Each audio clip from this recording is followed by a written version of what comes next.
I'm here with the brilliant Gordon. Gordon is, as we saw in the introduction to him, he's an attorney. He's really been thinking critically about how do we represent clients, particularly in this age of AI. Ebele kind of prefaced the conversation earlier with wanting to get people to embrace AI. The panel that followed kind of talked about the opportunities, but also the kind of challenges that can be presented when you leverage any technological innovation. And we're going to talk about all that in this discussion here. Gordon, if you want to just give us a little bit about your kind of, we had a great opportunity to talk earlier. Yeah. And every interview I do, I think it's important to center the conversation in our own personal narratives. Right. And so if you can give us a little bit about your personal legend, and then we'll keep the conversation going. Thank you, Yusuf. First of all, thank you for having me. My name is Gordon Bobb. I'm an attorney. I practice in Los Angeles, California.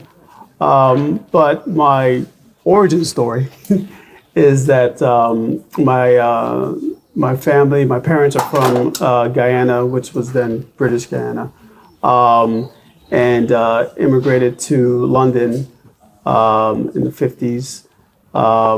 And then immigrated to the United States in the late 60s, and where I was born in the United States. And so my life has been shaped by this understanding of the African diaspora, that African people have been existing throughout this world on many different continents, many different places. And so for me, when I decided I wanted to be an entertainment attorney, it was very important for me to support, promote, and encourage stories of the African diaspora. Not only African American story, which is kind of what my career has, mostly been in, because I practice in the United States, but now I'm more focused on the telling of our stories from a global perspective, whether that's Caribbean, Afro-Caribbean, Afro-Latino, African. So that's kind of my intention. That's kind of what drives me, what inspires me, and what kind of led me to this place. And so thank you for Prudence for inviting me to speak today, because this is exactly where I need to be in this moment. No, around for AfroCannes and the work that they're doing, this is very much the conversations we need to be having. To get us into gears with the topic here, AI is this kind of catch-all phrase. There's hundreds of billions, if not trillions of dollars being spent in AI.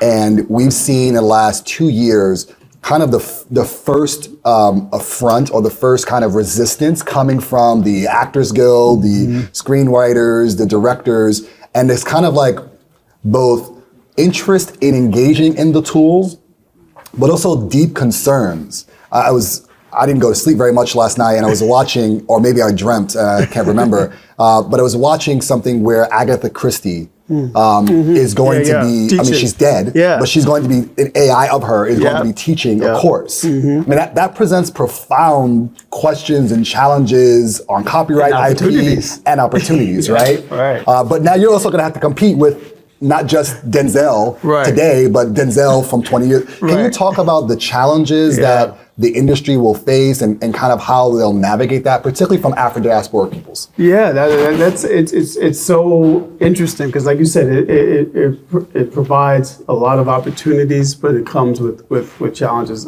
Like any other technological innovation, right? Every time we move from one technological innovation to another, there's always that fear and resistance at first. I mean, I'm old enough to remember when, VHS recordings were, a threat to the industry. Home video was a threat to the industry. Then, digital distribution was a threat to the film industry. Now, generative AI poses another threat. But again, it's with every technological advance, it just takes a little bit of time for us to catch up and figure out how exactly is it going to fit, how we can benefit from it, but also how we can protect our intellectual property at the same time. So the thing that you just mentioned, Agatha Christie thing presents a couple of issues. So first of all, let me kind of set the landscape. As Yusuf mentioned, each guild has addressed in a certain way generative AI. The Writers Guild has taken a position that generative AI cannot be considered an author. So anything that's quote unquote written by generative AI is not going to be considered source material or assigned material, and cannot be credited to an author. The Copyright Office, the U.S. Copyright Office, won't recognize generative AI produced materials because the definition of the scope of the U.S. Copyright Office is works of authorship, and to be an author, you have to be a human being.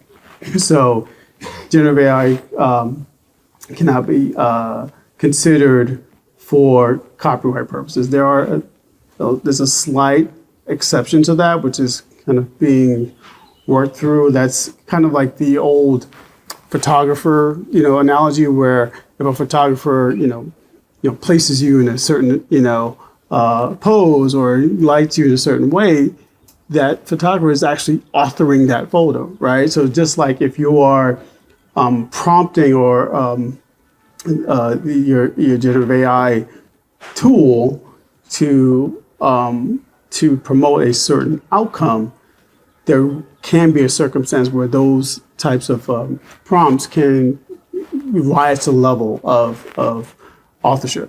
But back to your question about Agatha Christie, my firm actually represents James Earl Jones, the late James Earl Jones. And as we know, he has an iconic voice, right? He's the voice of Darth Vader, the voice of it, he used to be the voice of CNN, so, for people like that and people who have those distinctive characteristics, now with generative AI, you can exploit, for the benefit of the estate and the heirs of that person's name, image, and likeness after death, right? And actually bring that person back to life in a certain way. And so in that way, there's generational wealth that that we can retain in our community versus it being not something that we can capture. So in that instance, I think it's actually going to be a game changer for a certain class of creator. And that's just the tip of the iceberg, look, years ago, they had at the Coachella, they had the Tupac, hologram, right? So maybe there will be performances now, so I think the opportunities are endless once, the learning, you can speak more to the technical aspects of it. But this machine learning, it's going to get more advanced and more advanced and more advanced. So the question is, and the challenge is, how do we make sure that our creative output is not being exploited and consumed by the generative AI? The first panel, I think, really at the end of it, and I got to give a shout out to Abdul, who I haven't met, but I've heard her here today.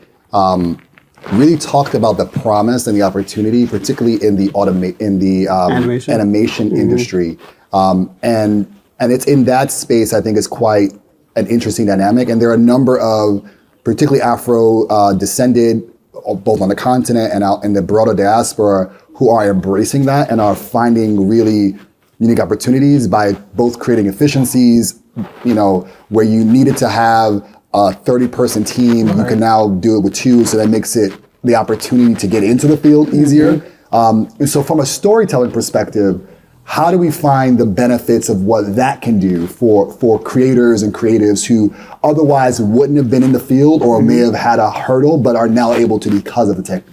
Yeah, it's again similar to. It's funny because fortunately, I've been around long enough to see a lot of innovations in the entertainment industry. And I always look to the music industry when dealing with facing challenges in the audiovisual space because music is the analog music is easier to condense and digitize. The music industry has gone through. It's always the first to go through these changes before it gets to the audiovisual world. So I always look to the music industry. And so when Napster started and people were digitizing audio recordings and then ripping them. It was basically the market speaking to a need, and their need was we don't want you to dictate how we consume our content. We want to consume it the way we want to consume it. And the lesson from that is, you cannot force the consumers to consume the way you want them to consume it. Similarly, when digital photography started and you no longer needed 35 millimeter cameras to shoot films on, you could shoot a film on and edit a film on your iPhone. That was, and also you can then upload it to YouTube and everyone can see it. That was an innovation that democratized filmmaking. But animation was kind of like, so again, where I'm going with this is animation is like in the next frontier, right? Because you still had to animate using animators and it was a large barrier to entry. But now with AI, the barrier to entry is lowered. So again, it allows creators wherever they are, or in your basement, in the favela, wherever you are, to use this tool to tell your story. And it's interesting because animation is a tool. I have two not so young kids anymore, but when they were younger, they were into anime, Japanese anime. And I didn't know anything about Japanese anime, but they found it, and what they were drawn to was the storytelling, the images and the storytelling. And so my hope is that these tools will be used by creators from the African diaspora to tell our stories in a way that's accessible to people from around the world, just like my African American kids were able to access and love Japanese anime. In the few minutes we have left, I think, of the discussion, I mean, we've gone through both the benefits of AI, particularly for an estate and your ability to kind of continue to generate profit, the ability to kind of have a lower barrier to entry, and the kind of creative outcomes that can result from it. One of the things that, not anyone can be an AI creator, right? I mean, just because you have AI doesn't mean you're going to produce the most. You have to actually have a concept. Right. You have to actually be able to communicate in a way that enables the AI to develop the output you want. And you've got to be able to do that in a way that's scalable and that can resonate. And you still need to be a special kind of person for that, right? You still need to be a particular kind of skilled creator to do that. How do we accelerate that process, right? Like, are there groups, communities that you know of in your vast experiences and networks that are investing in this? Are there stories that can now be told as a result of this that otherwise wouldn't have been able to? What do you see the next kind of frontier of the next 5 years being for this particular medium? Wow, that's a great question. I mean, there are several, hopefully still viable programs, since we're, at least in the U.S., on the assault right now, for programs that promote diversity, equity, and inclusion. But I think, like you said, it all starts with a story and a vision. Without the story, all the technology in the world can't make a bad story good. So I think that I am encouraged, though, that there are, this is an extreme example, but take like a Ryan Coogler, right? I remember seeing Fruitvale Station when it premiered at Sundance, literally crying in the theater because I saw the coming out of a storyteller, a generational storyteller that who can tell a story that everyone knew what the outcome of that story was. It was a true story, so everyone knew what was going to happen. But yet tell it in such a way, such a personal, specific, humanistic way, and with a universality to it, that it still was able to move audiences. And so, you know, there are still people out there, and then his story is an amazing story too, because, you know, he comes from Oakland, and, you know, it's like, he's straight out of Oakland, right? And unapologetically so, but the talent still shines through. But like you said, how do we foster that talent, I guess is really your question, and what are the support systems that we're putting around it?